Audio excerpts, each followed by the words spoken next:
এই যে প্রায় 16 ঘন্টা গতকাল তল্লাশি চালানো হলো, কি পাওয়া গেল? 12,84,000 টাকা নগদ পাওয়া গেছে, 500 গ্রামের ওপরে সোনা পাওয়া গেছে, 150-র বেশি জমির দলিল পাওয়া গেছে, টুলুর সংস্থার নথি পাওয়া গিয়েছে, সৌদি আরব এবং পাকিস্তানের মুদ্রা উদ্ধার হয়েছে। তাছাড়া তো এই যে পেট্রোল পাম্প রয়েছে সেই ছবিও আপনাদের সামনে রাখলাম।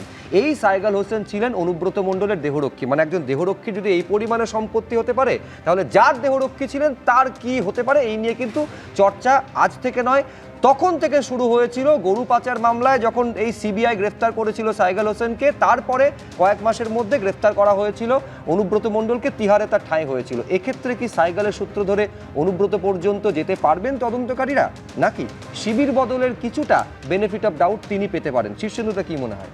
করা উচিত তো। আজকে কান ধরবেন, চোখ ধরবেন, মাথাটা কবে ধরবেন? গত 15 বছর ধরে যে দুর্নীতি করেছেন, যে কালোবাজারি করেছেন, যে জালিয়াতি করেছেন, সে সই থেকে শুরু করে সব কিছুতে, এটা তো অবশ্যই করা উচিত।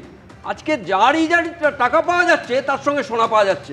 এয়ারপোর্টে সোনা বৌমা, এখানে তার সব্যসাচীর সোনা বান্ধবী, তো প্রত্যেকে সোনায় সোহাগা। এই জায়গাতে প্রত্যেকের যে নিরাপত্তাই হোক আর তার নিজের সাইগলই হোক, গরু পাচার থেকে প্রতিটা জায়গাতে এরকম পাওয়া যাচ্ছে।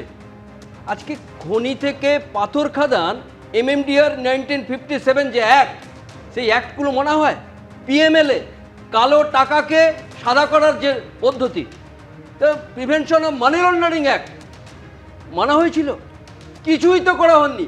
DCRটা তাকে নকল করে, সই জাল করে 200টা যদি ট্রাক যায়, তাহলে দেখানো হতো 75টা, 125টার রাজস্ব সেটা দেওয়া হতো না।